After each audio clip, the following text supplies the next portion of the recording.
Welcome to The Pulse, where we delve deep into the issues and ideas that are shaping the future of education.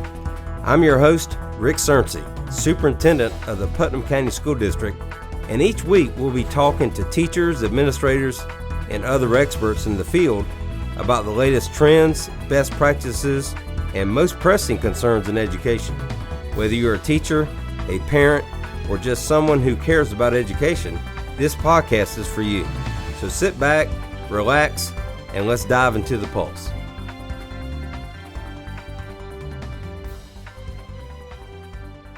I have three distinguished guests today, all members of the Putnam County School District family, and we're going to talk about mental wellness today.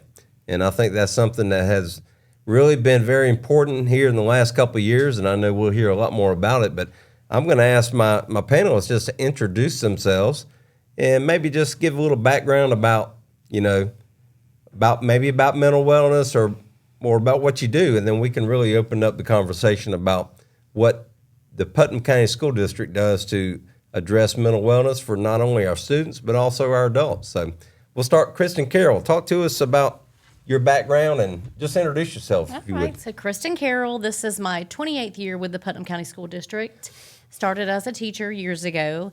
I'm an administrator in human resources now for instructional staff for their certification, recruitment, and retention.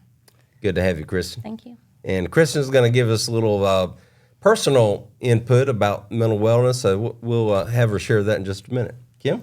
Yeah, hi, I'm Kimberly Simmons. I'm the lead mental health therapist for our school district, and we are really excited to be able to be here today and talk to you a little bit about mental wellness.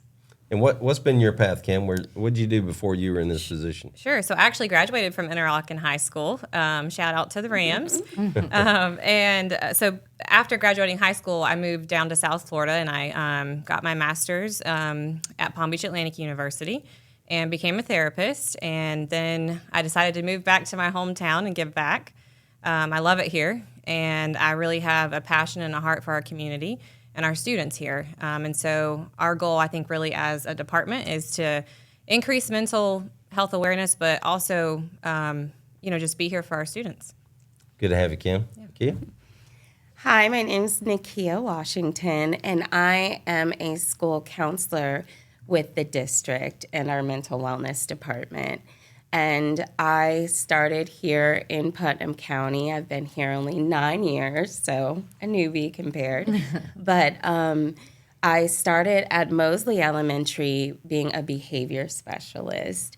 And then I was down on the South End as a school counselor for many years. And now I get to see kids from all over the county. And so it's been really easy to fall in love with this community, and I'm glad that we're there to support people in their hardest times. Nikia, thanks for being here, and welcome to all of you. Can't wait to hear all the conversation today. So, Kim, I'm going to ask you to lead it off since you're the lead therapist, and just talk to us about the mental wellness department and really what you do or what the department does, but why is that so important now? Give us some kind of context, if you would. Yeah, okay. So our mental wellness department is to service all of our students in Putnam County School District schools. And so we provide individual therapy. We do group counseling as well. And we even, try to bring in our families as well to do some family counseling and family support.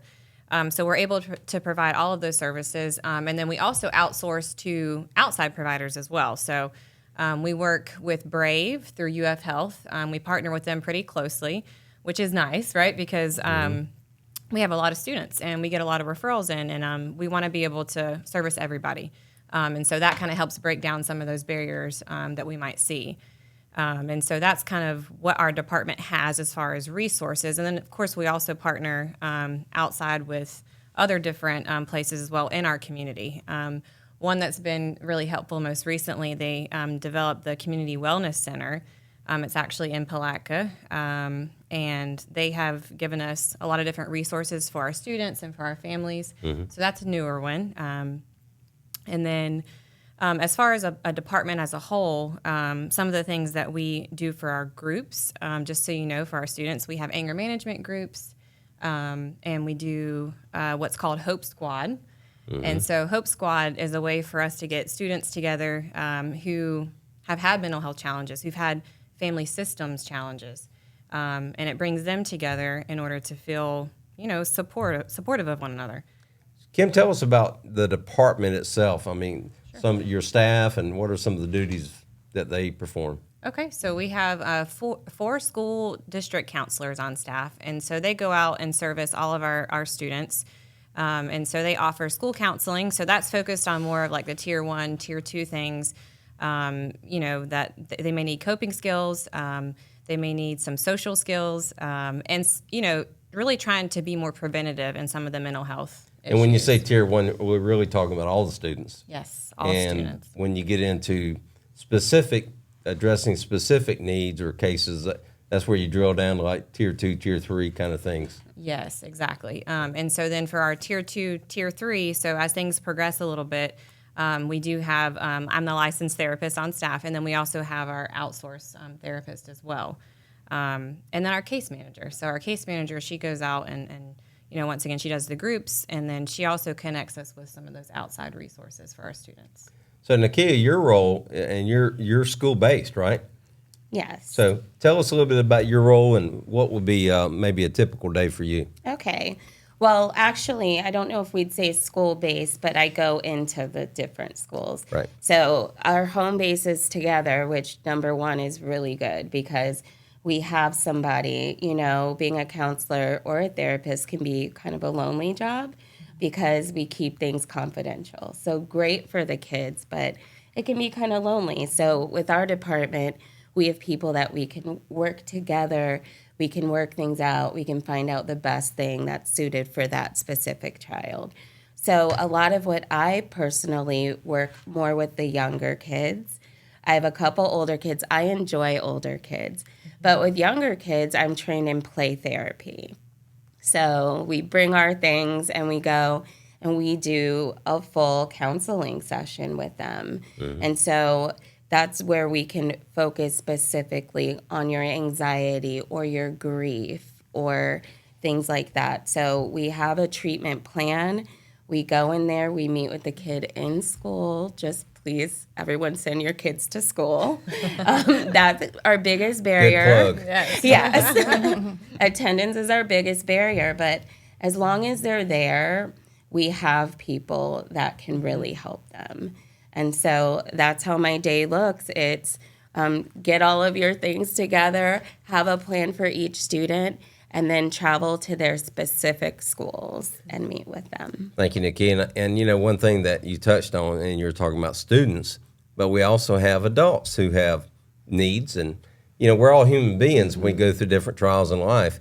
But the main thing I think you all would point out is that mental health wellness should not be stigmatized. We're humans. We all have needs. There are certain things that we might need a little extra help dealing with. And that's okay.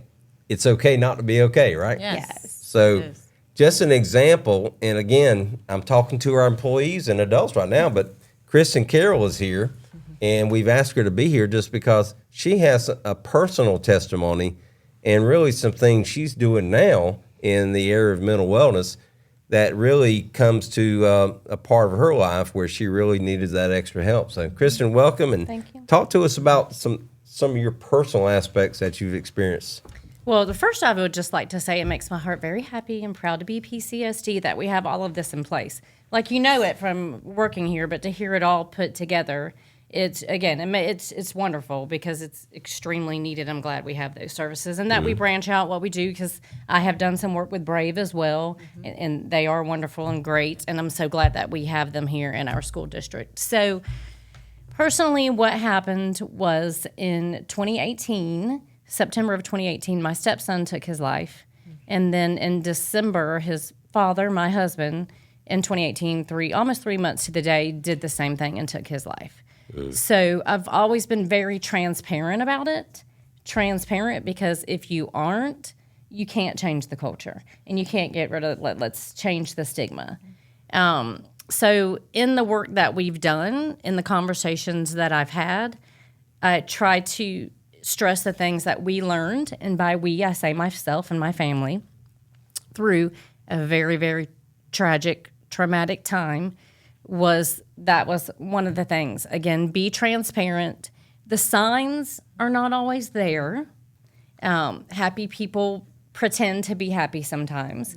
And so if we need to change a culture where, like I say, my ideal culture is that I can come to you and say, do you have a good doctor for, like, I'm having these thoughts, like I'm not okay, I'm really depressed.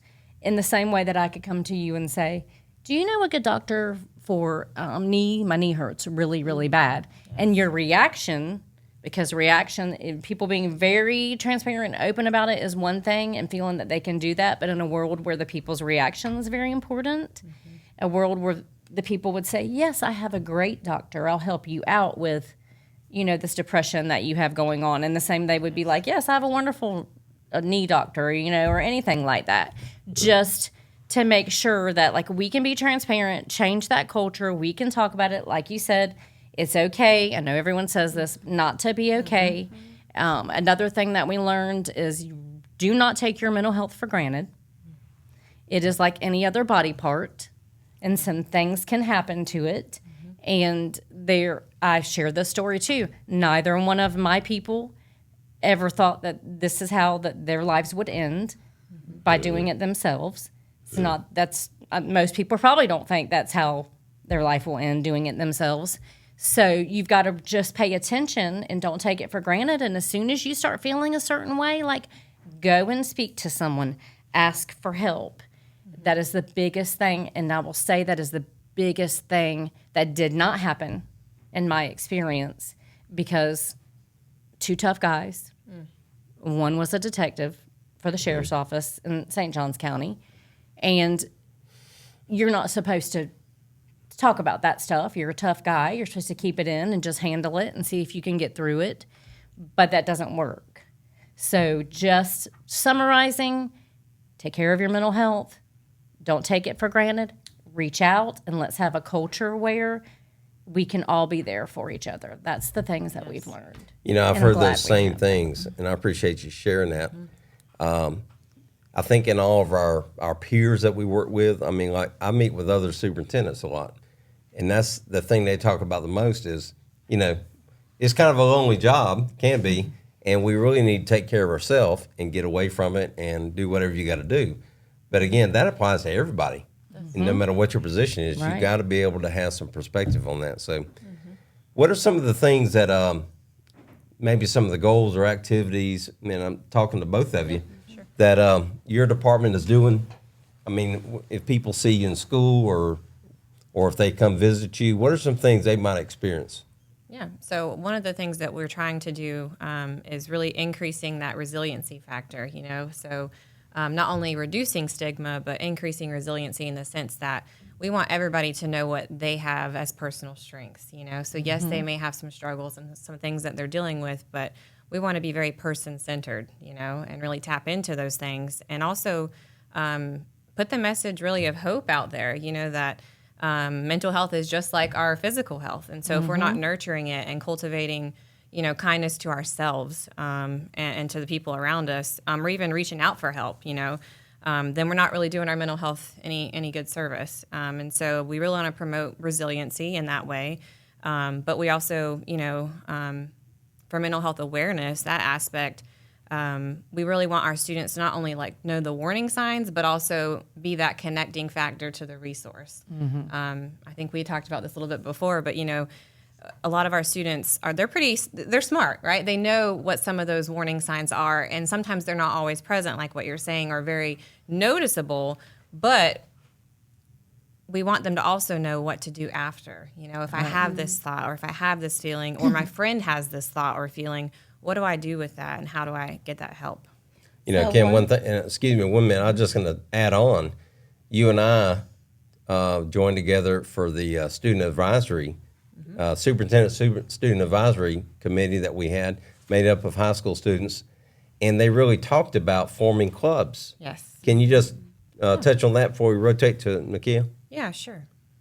So we have some mental health club ideas. We want our students to be able to have that known resource or club that they can start at their own school. So we've put those feelers out, and we're hoping that our students really, catch fire with that. And so that would be a way that they could all come together and not only discuss mental health and mental health awareness, but also spread and change that culture in their individual schools.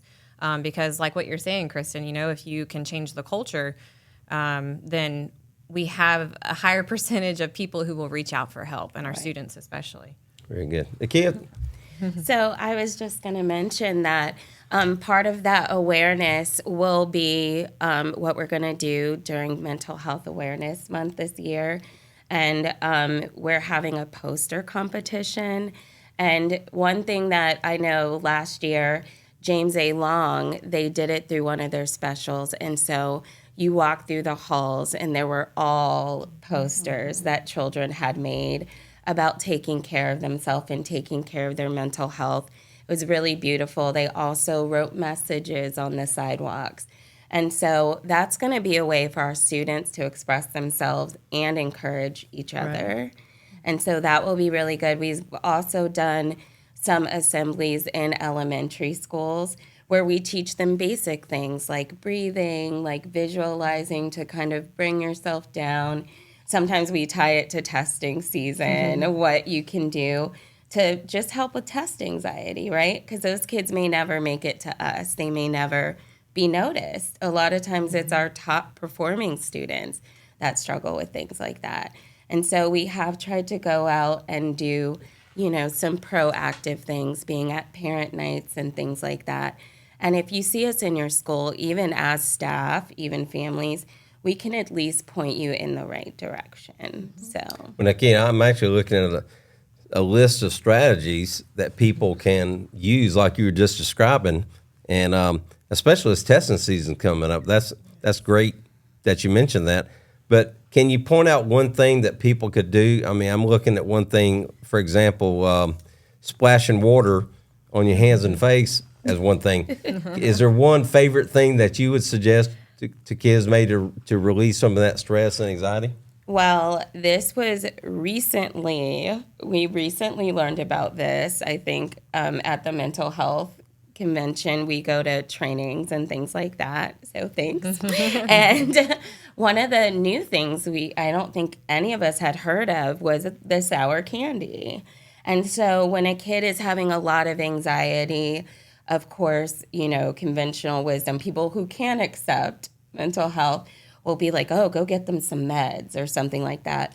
But no, there are also a lot of strategies. Mm-hmm. And so one thing that's really important when you're having anxiety or you feel that panic is to ground yourself. And so for some people, it could be, I'm okay right now. Mm-hmm. Because anxiety is about the future. It's about how you'll do on that test and how your teacher will feel and your parents. But right now, you're okay. Live in the moment. Harming you. Right. Yes. Another thing that we discovered, though, is very sour candy. Something about that shocks your senses, and it reminds you that you are here right now and you're safe. And I never heard of that before. That is very cool. Thank you for sharing that. And Kristen, once again, thanks for being here. And you gave a very powerful testimony. And one thing I think our adults, we adults have issues too, just like kids have. We're all human. But if you're an adult out there and you're watching this and you're experiencing some of the thoughts you've talked about or some of the anxiety or depression, what is the first step or the next step they need to do? So it can be really, really hard when you are going through that to call a doctor, to find information on, what's out there for me, provided an insurance, which we have all of that there and we have resources for sure. But it is very hard, again, when you're going through that and maybe you're not thinking straight. So I think it is extremely important that you have someone you can trust, that you can go to and say, I need, if it's your mother, if it's your friend, someone, like I said, that will be okay with what you're saying to them, and I need help, can you help me? Call. There's hotlines. If it's an emergency, something is really about to go down, call a hotline, do that, get that help. They're there for you. But if you have someone you can trust in that situation, that person can take some of those burdens off of you, can help you think those things through. Again, I'm speaking from experience after losing two people. It's really hard to go search down a psychologist, search down someone that can help me. With all the resources, yes, that are out there and like we have built in our school here. But to have someone you can trust that can do a lot of that for you is extremely helpful. You know, and again, I'm speaking from experience as a teacher years ago, and you work very closely with our novice teachers or our new teachers. And we actually have, not to get off on a tangent, but our HR department has created the novice teacher mentor program. Right. But essentially, in this conversation, you have put into place a system where new teachers especially, and I remember that was one of the most stressful times of my life. Agree. They actually have somebody who is there to be with them and assist them and to answer any question. And it's also okay for them to, lean on them. Lean on them, and yes, and they can reach out and help them, again, do that work. That's really hard to do when you're depressed and not feeling good, to do that work to help find resources for them, or just if it's just a simple conversation, that's all they need to do, just get that off their chest, take some of that stress away to help them find answers, or to help them find the things that they need just dealing with the job. But yes, those mentors are there for that, and they are a resource to help reach out to someone that can really help them if they need that. And so it's just a best friend for them, amongst other things that they do. And that's good. And again, we always talk about trying to retain teachers, but we want teachers and all of our employees to be successful. And I think when they have that support, they feel comfortable in their job. Yes. And not that it cures everything, but I think we've seen teachers, when they're happy, then they tend to kind of stay where they are. Right. Right? Correct. So, but I want to thank you for being here. I know sharing that is very difficult sometimes, but I know it's encouraging for other people. Yeah. And I really admire your strength. So. Thank you. And for Kim and Nikia, I just want to say thank you for being here. And what's one thing that I haven't asked that you want to make sure our audience is aware of about mental wellness? Kim? Yeah, sure. So one thing that I'd like to just share out there and put out there, a little positivity, is that you're not alone. And so even though it may feel that way at times, whenever you're going through mental health struggles, you're not alone. Feelings aren't facts, and we don't have to base big permanent decisions, on those things. Instead, we can have that person, hopefully, that we can trust, to reach out to. And even our students at school, if you can find that one, person there, or one adult there that you trust, and just lean on them for understanding and for resources, I think that will be very helpful. And getting that one, whether you're a student, I always tell students, find the one adult that you trust, that you can go to. Same thing with adults. Find somebody. Yeah. Whether it's at home or not, that you can confide in. So I would just like jump in there because you made me think about that. Like, you're not alone. There's someone there for you, but you're also not alone in going through something like this. Yes. That's something that I forgot to mention, or maybe I did, but that there are a lot of people that go through something like this. You're not strange. You are not weak, So you are not alone in these feelings. Other people go through this. And so we can talk about it and help each other. It's kind of affirming to know that we all have, whatever we're going through, somebody has gone through it before. Right. So, Nikkis, what are some things you want to make sure our audience hears about mental wellness? Well, I'm just reminded that we do train all of our staff in youth mental health first aid.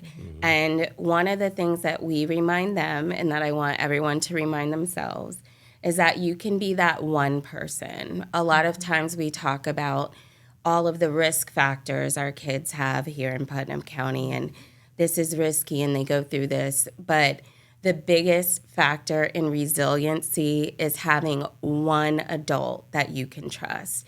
And so even if you feel mentally healthy or this doesn't seem like it applies to you, it can if you are that one person for somebody. We've all seen where that can literally save a life. And so, yes, have your person, but also think about being that person for someone else. Right. That's an excellent point. And again, us educators, we pour so much into our students and our fellow adults. And sometimes we don't realize the impact we have. And any of us that have been in education for any extended period of time will have somebody come back and say something that we might have poured into their life at some time. And I had an individual come up to me and they said, like 20 or 30 years ago, I said something to them at a time when they needed it, and I don't even know what I said, but they came back to me and thanked me.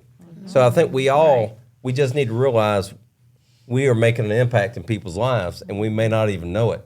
So I want to thank you all for being here, and I hope that our audience is a little more educated about mental wellness. It's okay not to be okay, That's right. and we have people here to help you, whether you're a student or an adult. So, and again, if you want to reach out and get more information, Kim, could you just give me an email, and we'll put the email address on the screen for our viewers. But Yeah, what's an sure. email address they could reach out to? Yeah, so it would be k1simmons@my.putnamschools.org. And then I'll give you our mental wellness department line as well, if that's okay. Great. Mm-hmm. 386-312-2286. Very good. And we'll have that listed on the screen, and that way people can at least have someone they can call to get some Yes. direction. So Sure. thank you again. It's been a pleasure, and I'm just so proud to be a part of this. So, and we Thank look, you. we look forward to seeing you next time in our next podcast. Thank you.